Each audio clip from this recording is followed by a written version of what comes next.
Hello friends, welcome to Dainik portal. Friends, 9 नवंबर 2023 की meeting update आ गया है। मीटिंग में इम्प्रूवमेंट है। आईबीए ने अपना ऑफर 15% से बढ़ा के 16% किया है। इसका सर्कुलर भी रिलीज हो गया है। मैं आज आपको इस वीडियो में सर्कुलर से रिलेटेड सारी जानकारी देने वाला हूं।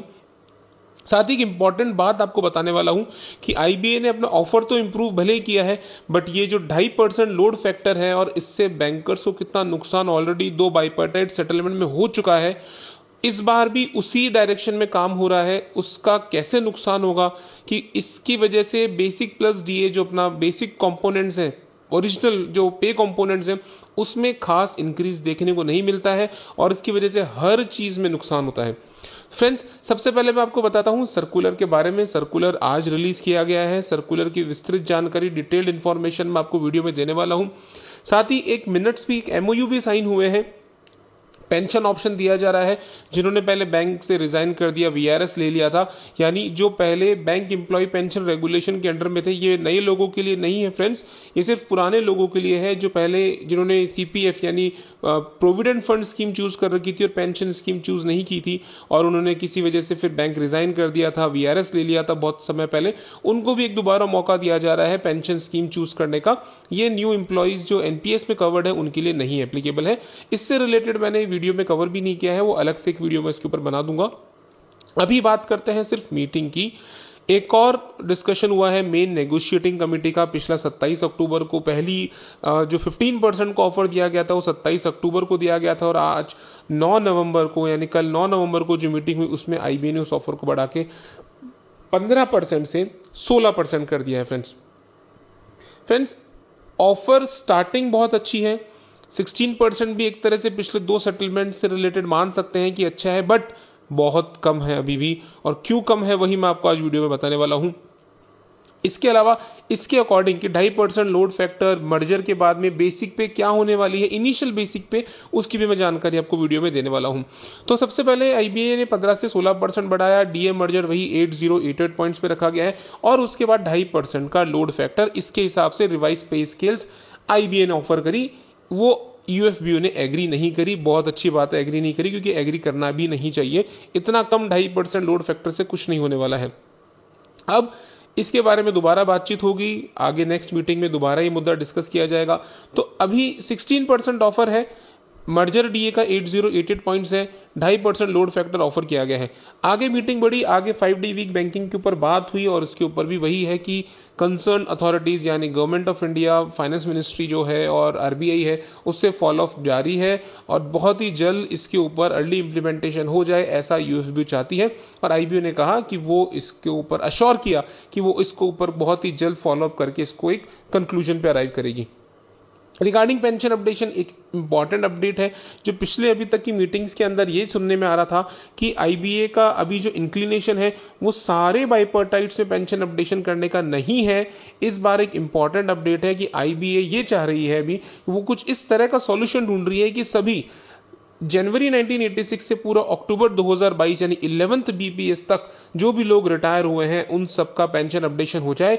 इसके ऊपर डिस्कशंस अभी आगे फर्दर होने बाकी है, इससे ज्यादा अपडेट नहीं है, बस ये एक स्मॉल चेंज है। एमओयू जो साइन हुआ है उससे रिलेटेड मैंने आपको बता दिया है। अब एक मैसेज दिया है यूएफबीयू ने अपने सर्कुलर के अंदर। आप देखेंगे उन्होंने क्लियरली लिखा हुआ है कि अभी हमारा जो सर्कुलर है वो बहुत ही क्रूशियल स्टेज पे आ गया है और इस समय सभी की एकता के लिए इन्होंने जोर दिया है, यूनिटी की बात करी है। इसका मतलब साफ है, आने वाले समय में यूनियन स्ट्राइक का कॉल किसी ना किसी वजह से लेने वाली है। ऐसा हो सकता है कि यूनियंस किसी स्ट्राइक का कॉल लें, क्योंकि इन लोगों की नेगोशिएशंस ऑलरेडी बहुत हमारी इंपॉर्टेंट स्टेज में है, काफी आगे आ गए हैं। बहुत ही जल्द हो सकता है कि एमिकेबल अंडरस्टैंडिंग बन जाए। इसके अलावा एडिक्वेट रिक्रूटमेंट के ऊपर एसोसिएशन ने ऑलरेडी स्ट्राइक का कॉल लिया हुआ है। तो इस समय उन्होंने वापस एक अपील करी है कि आप यूनिटी बना के रखिए, अगर एसोसिएशन किसी तरह का कॉल लेती है तो आप साथ दीजिए।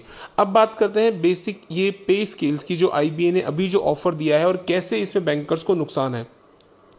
आपको पता है फ्रेंड्स कि जनवरी 2022 तक का डीए यानी 30.38% ही डीए मर्ज किया जाएगा बेसिक में, और लोड फैक्टर 2.5% दिया गया है। तो ये लोड फैक्टर का फॉर्मूला है, बेसिक का 2.5% मतलब बेसिक प्लस डीए, जो बेसिक प्लस डीए है एज ऑन मार्च 2022, उसके अंदर 2.5% का एज अ लोड फैक्टर, यानी आप पहले अपनी बेसिक पे में डीए मर्ज कर लीजिए, फिर ये लोड फैक्टर भी ऐड कर लीजिए, तो जो टोटल आया तीनों का वो आपका नया बेसिक पे होगा।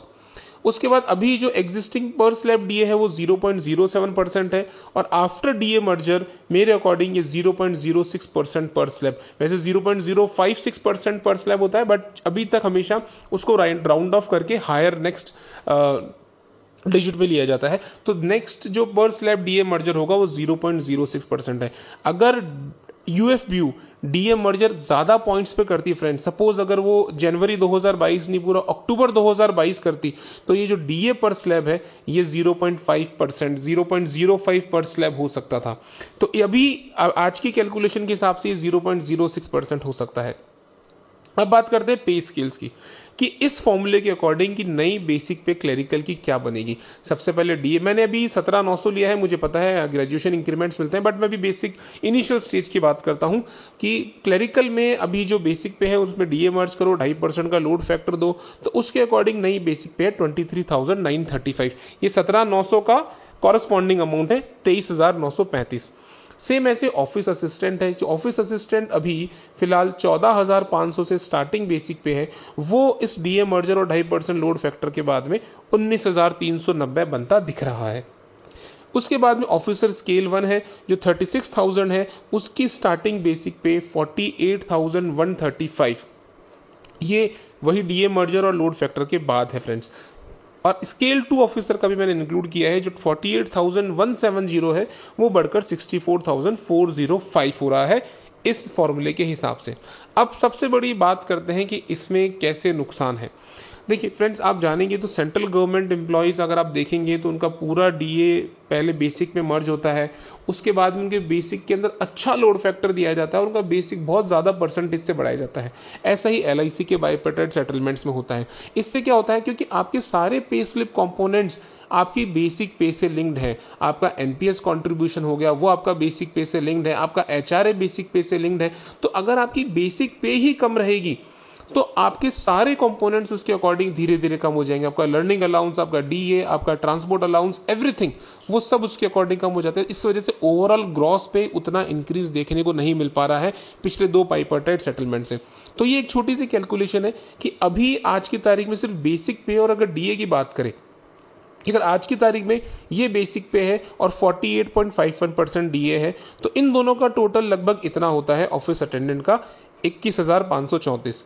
वैसे क्लरिकल की अगर बात करें ये 17,900 के हिसाब से है फ्रेंड्स, तो वो है 26,584 इन दोनों कंपोनेंट्स को अगर अपन ऐड करें। ऐसे ही बैंक पीयू की बात करें तो जो बेसिक पे 36,000 है उस पे अगर आप आज डीए ले लेंगे 48.51%, तो इसका टोटल आएगा 53,464। तो अब नया जो फॉर्मूला आईबीए ने दिया है कि सबसे पहले तो रिवाइज्ड बेसिक पे तीनों की मैंने लिख दी है, इसकी कैलकुलेशन अभी पिछले वीडियो में अभी इसी वीडियो में मैं ऑलरेडी बता चुका हूं कि ये कैसे कैलकुलेशंस आई है। अब इस कैलकुलेशन पे रिमेनिंग डीए कितना होगा, 0.06% पर स्लैब के हिसाब से 1554%। ये आज के डीए की मैं बात कर रहा हूं नवंबर 2023 की। इधर भी नवंबर 2023 का डीए है प्री सेटलमेंट, और पोस्ट सेटलमेंट में भी नवंबर 2023 का डीए है।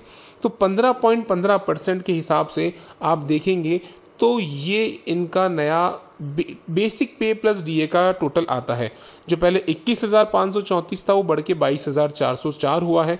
ऐसे क्लरिकल में 26,584 से बढ़कर 27,655 हुआ है, और ऐसे ऑफिसर्स में है।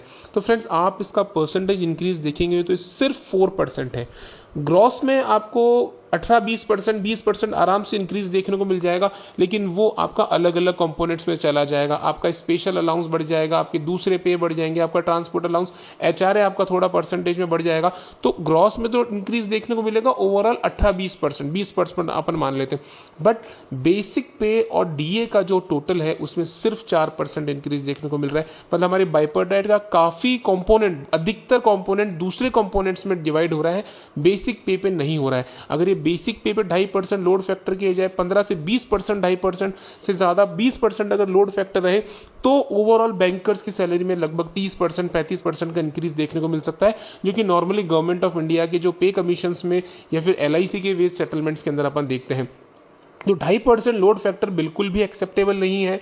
बैंक यूनियंस को कम से कम 20%, 15% का लोड फैक्टर तो लेना ही चाहिए फ्रेंड्स। तो फ्रेंड्स ये थी जानकारी कि सिर्फ बेसिक और DSA सिर्फ 4% का ही इंक्रीज देखने को मिलता है और ओवरऑल ग्रॉस सैलरी उसी के अकॉर्डिंग धीरे धीरे बढ़ती है। अगर बेसिक पे ढंग का हमारा अच्छा बढ़ जाए तो ओवरऑल सैलरी बहुत अच्छी इंक्रीज हो सकती है। तो फ्रेंड्स ये थी आज की जानकारी। अगर आपको वीडियो अच्छा लगा हो तो प्लीज इसे लाइक कीजिएगा, चैनल को जरूर सब्सक्राइब कीजिएगा। Thank you friends for watching this video.